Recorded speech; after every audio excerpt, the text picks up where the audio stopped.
우리가 함께 읽은 이 예배소서는 성부 하나님에 대해 관계적인 측면에서 세 가지로 말씀하고 있습니다.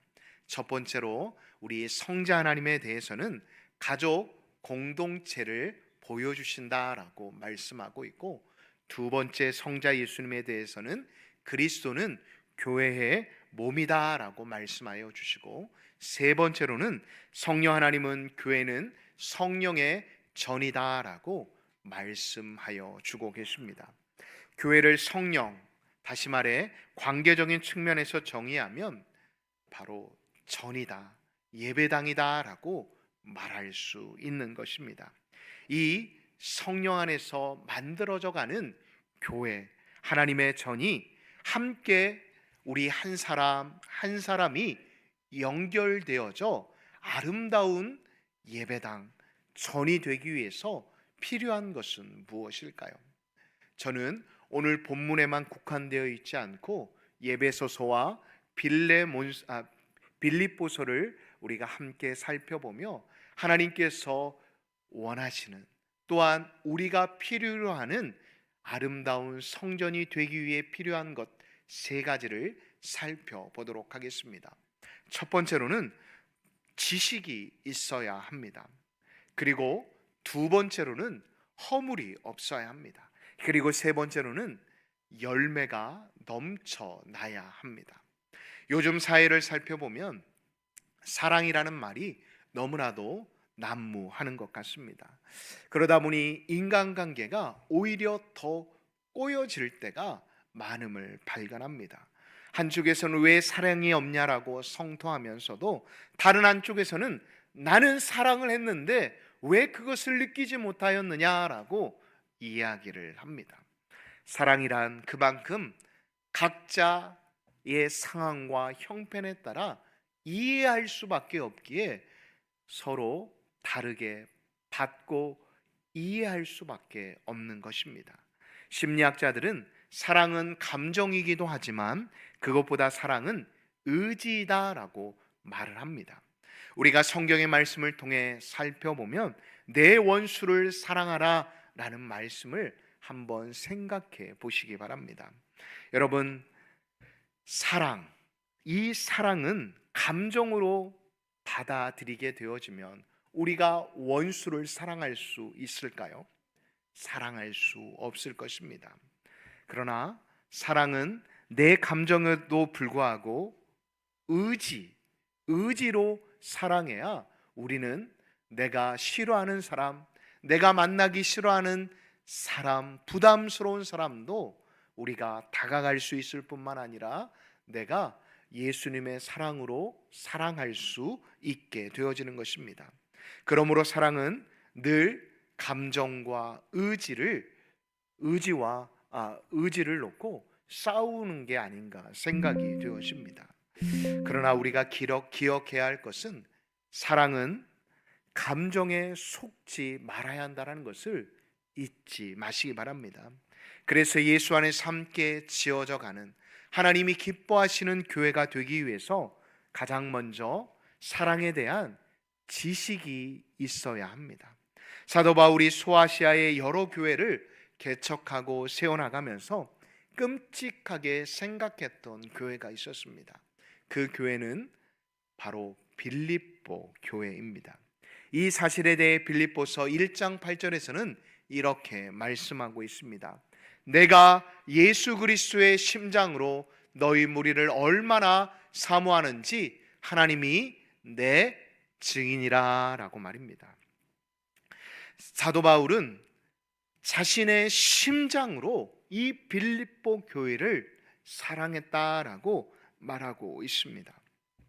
다시 말해 연인에 대한 사랑과 사모함 이상으로 바울은 이 빌립보 교회를 사랑했다라는 것입니다. 그래하여 그 사모하는 마음, 그 사랑하는 마음으로 이 빌립보 교회를 위해 기도합니다. 그리고 그 기도를 두리뭉실하게 기도한 게 아니라 사랑 안에서 구체적으로 기도합니다. 왜요? 사도 바울이 바라보았을 때 빌립보 교회는 헌금도 열심히 하고 또한 교회 봉사도 열심히 하였습니다. 겉으로 보기에는 교회 안에 사랑이 넘쳐나는 것 같았습니다. 그런데 중요한 건 그들이 삶의 자리 가운데 흩어져서는 전혀 그 교회에서 보여줬던 사랑의 모습이 가정에서, 직장에서, 삶의 자리에서 나타나지 못하는 모습을 보게 되었던 것이었습니다. 그래서 사도 바울이 기도하던 가운데 이 빌립보 교회 가운데 필요한 것이 무엇인가 생각하였을 때 첫 번째로는 지식과 모든 총명이었다라고 말씀합니다. 왜일까요? 앞서 말씀드린 것처럼 사랑은 단순한 감정으로 할 수 있는 게 아니었기 때문이었습니다. 사랑에는 지식이 있어야 합니다. 이 사실에 대해 하이델베르크 요리문담 제7주일 21문에서는 믿음도 지식이다라고 말씀하고 있습니다. 다시 말해 참된 믿음은 하나님께서 그의 말씀에서 우리에게 계시하는 모든 것이 진리라고 여기는 확실한 지식이다라는 것입니다. 그렇습니다. 믿음은 분명한 지식이 있지 않으면 생기지 않는다라는 것입니다. 예수님을 알지 못하는데, 예수님에 대해 우리가 배우지 못하였는데 어떻게 믿음이 생기겠습니까? 우리가 예수님이 나를 위해 십자가에 달려 돌아가셨다라는 사실만을 알고서는 우리 안에 믿음이 생기지 않는다라는 것입니다. 하나님이 삼위이시며 동등된 분이시지만 각자의 일들을 감당하신다라는 게 어떻게 우리가 지식 없이 그 삼위의 하나님을 믿고 받아들일 수 있겠습니까? 우리가 말씀에 대한 지식, 말씀에 대한 이해가 있어야만 우리는 그리스도를 믿을 수 있다라는 것입니다. 이렇듯 믿음이 분명한 지식이 되어야만 우리는 사랑도 온전하게 하게 되어질 수 있다는 것입니다. 사랑도 지식으로 충만해져야만 그 사랑이 온전한 사랑이 될 수 있다는 것입니다. 보십시오. 지식이 없으면 부부관계도 쉽지 않음을 볼 수 있습니다. 화성에서 온 남자, 금성에서 온 여자라는 책 제목에도 있듯이 남성과 여성은 너무나도 다릅니다. 이제 곧 명절이 다가오게 되어지는데 요즘은 덜하지만 명절 증후군이라는 게 있지 않습니까? 명절을 지내고 난 다음 이혼하는 부부가 아직도 많이 있다고 합니다. 그 이유가 남성과 여성들은 다르기 때문이라는 것입니다.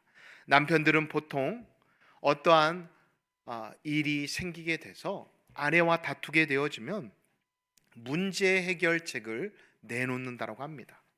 아내가 힘들다고 불평을 하면 남편이 그러냐고 이해하고 또한 이렇게 반응해 줘야 하는데, 남편들은 보통 그 문제를 어떻게 하면 시어머니와의 문제, 또한 이렇게 시댁과의 그런 관계들을 어떻게 하면 해결할 수 있는지에 대한 방편들을 이야기한다고 합니다. 그런데 그 이야기를 들은 아내들은 어떻게 반응합니까? 아내들은 그렇게 달가워하지 않습니다. 오히려 화를 내곤 합니다. 남편은 자신이 제시한 방법이 틀렸다라고 생각하면 아내의 말을 제발 들으면 되는데 듣나요? 듣지 않습니다. 끝까지 이야기를 하다가 결국 부부싸움을 하게 되어집니다. 왜요? 아내는 해결 방안을 원하는 게 아니라 자기가 힘들다라는 것을 남편이 알아주기를 원하기 때문입니다.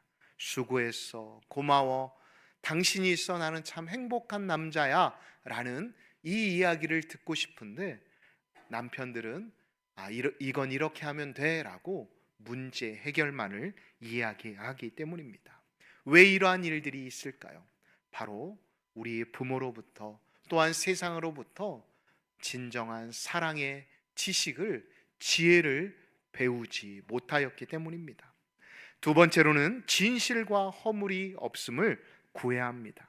진실이 내면적인 것이라고 한다면 허물은 외면적인 것입니다. 진실이란 무엇일까요? 신자는 진실해야 한다라고 하는데 도대체 진실이란 무엇일까요? 거짓말하지 않는 것을 넘어서 내적인 순수함을 가지는 것을 의미합니다. 순수함이라고 하면 우리는 주로 성격을 생각하지만 온전함이라고 부르는 것이 더 정확한 표현입니다. 전적인 것 말입니다. 나누어지지 않고 하나가 되어 있는 것을 말하는 것입니다. 오늘 예배소서 본문에서 말씀하시는 것이 이것입니다. 둘이 하나가 되어 한 몸이 이루어지기 위해 필요한 것, 그것이 바로 온전함이라는 것입니다. 이 온전한 사람은 겉과 속이 결코 다른 사람을 말하지 않습니다. 이러한 진실함은 우리 믿음의 사람들, 성도들에게 필요함을 잊지 마시기 바랍니다. 더 하나님 앞에서 우리가 온전하여 갈 수 있도록 우리는 더 기도해야 하고 더 말씀을 봐야 한다는 것을 잊지 마시기 바랍니다. 사랑하는 성도 여러분, 하나님께서 여러분들에게 원하시는 온전함이란 무엇일까요? 제가 이 말씀을 묵상하면서 한 가지를 생각해 보았습니다. 온전함을 이루기 위해서, 하나가 되기 위해서 나에게 필요한 것은 무엇일까? 저 역시도 가정을 이루면서 가장 힘든 일이 이렇게 아내와의 생각이 같지 않을 때입니다. 앞서 말씀드린 것처럼 항상 이렇게 아내와 대화할 때 보면 제 생각만 이야기할 때가 참 많이 있음을 저 역시도 이 말씀을 준비하면서 느끼게 되었습니다. 사랑하는 성도 여러분, 혹 우리는 우리의 가정 생활과 우리의 직장 생활과 또한 우리가 교회 생활을 할 때 나의 생각, 나의 주장만을 나는 이렇게 했기에 이것이 옳다라고만 주장하지는 않으셨는지 이 시간 잠시 여러분들의 신앙의 모습과 삶의 모습을 돌아보셨으면 좋겠습니다. 사랑하는 성도 여러분, 우리가 인생을 살아가면서 내가 맞다라는 것이 맞을 때도 있지만 틀릴 때가 있다라는 것을 우리는 항상 기억해야 합니다.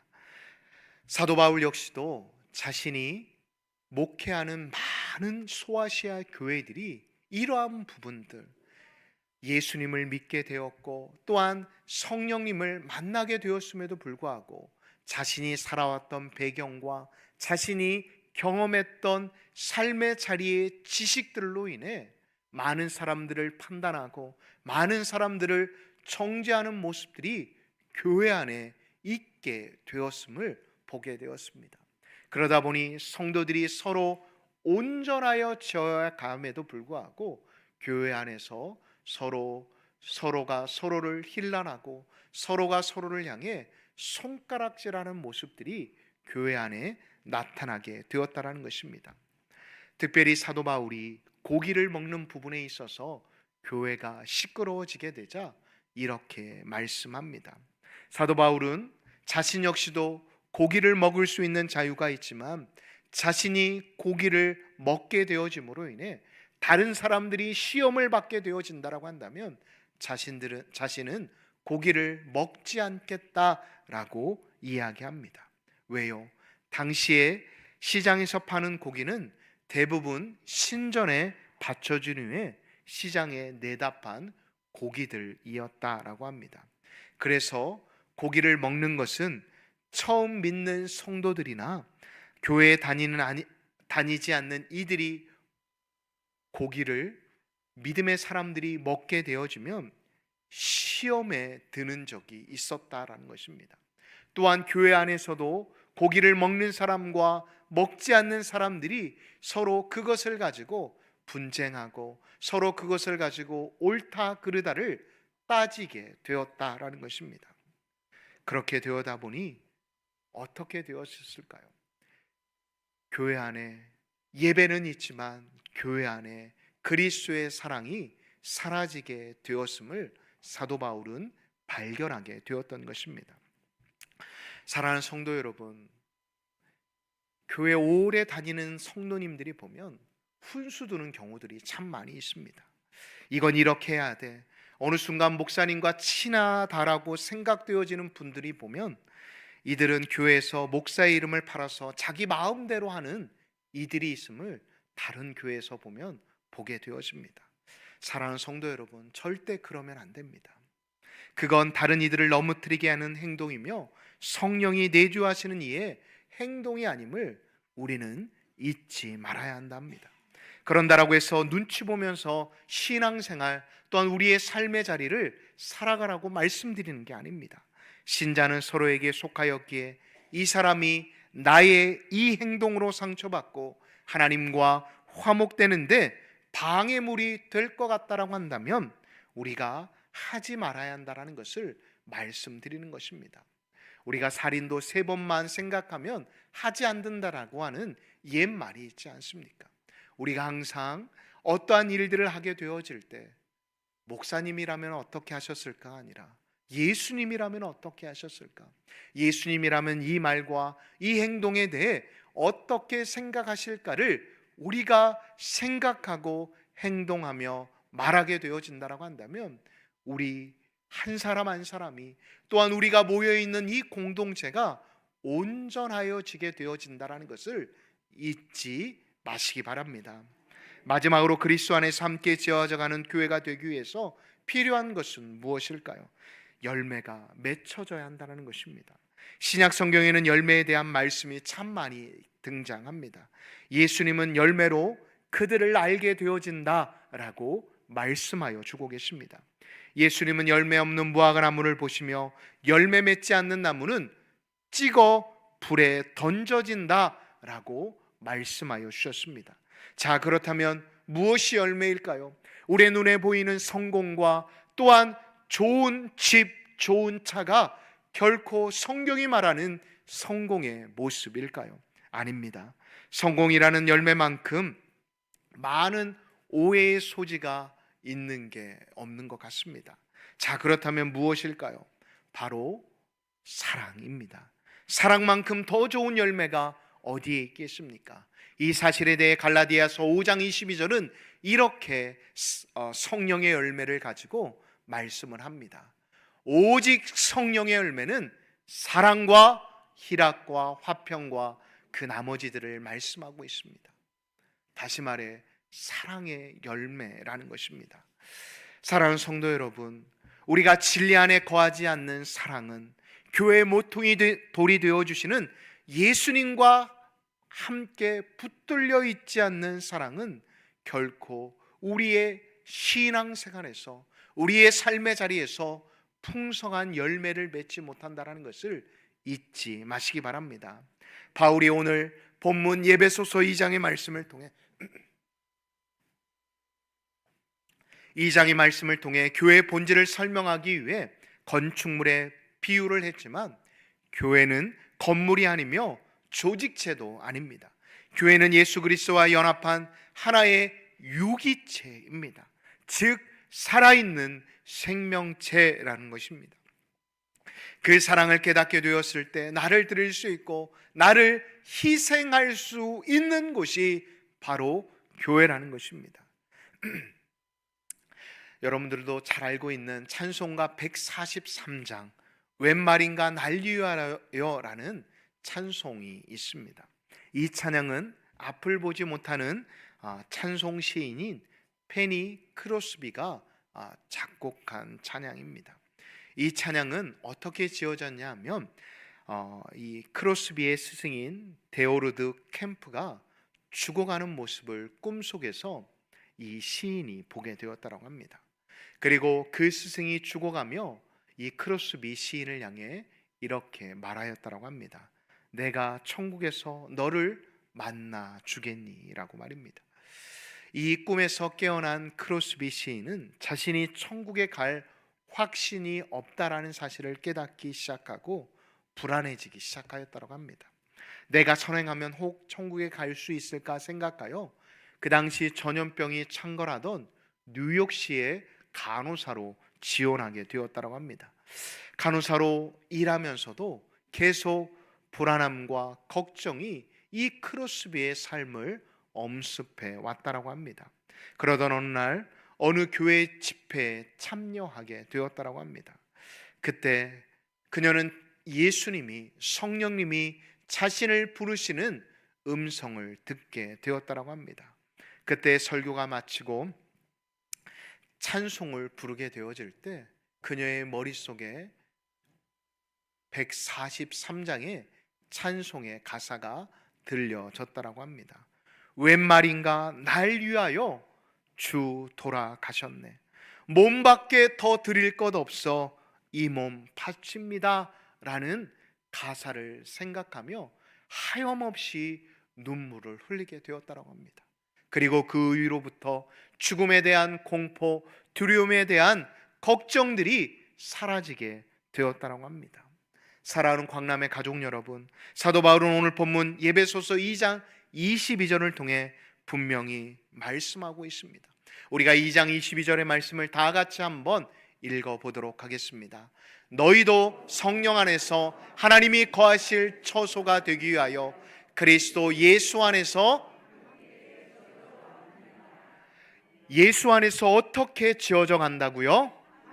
여러분, 결코 목사 혼자, 또한 장로님 혼자, 권사님 혼자, 또한 집사님 혼자, 또한 일 잘하는 사람을 통해 하나님의 교회가 만들어져 가지 않는다라고, 지어져 가지 않는다라고 말씀하고 있습니다. 그러니 결코 앞서지 마십시오. 핑계대지 마십시오. 우리는 예수만이 우리의 자랑일 뿐만 아니라 우리 안에 내주하시는 성령님이 말씀하시는 대로 행동해야 하는 하나님의 사람, 하나님의 백성임을 잊지 마시기 바랍니다.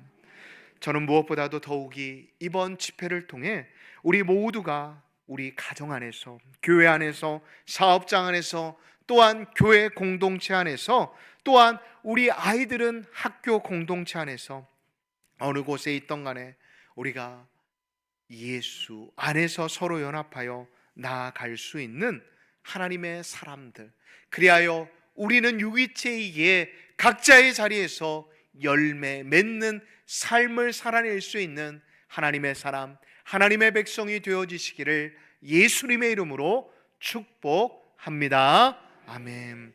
우리가 이 시간 함께 찬양하며 나아가도록 하겠습니다. 여러분, 오늘의 말씀을 기억하며 다시 한번 우리가 하나님께서 우리 한 사람 한 사람을 어떻게 생각하시며 우리 한 사람이 열매 맺는 삶을 살아가기 위해 우리가 필요한 것이 무엇인지를 다시 한번 생각해 보았으면 좋겠습니다. 우리에게 예수님을 아는 지식이 필요합니다. 또한 무엇보다도 우리는 온전하여 지어갈 수 있도록 계속해서 하나님 앞에서 우리를 점검해 배워야 합니다. 그렇게 되어질 때 우리는 우리의 삶의 자리에서 하나님이 원하시는 열매를 맺혀갈 수 있는 믿음의 사람들이 되어줄 수 있다는 것을 잊지 마시기 바랍니다. 우리가 이 시간 함께 찬양하며 하나님께서 주신 은혜들을 함께 생각해 보도록 하겠습니다.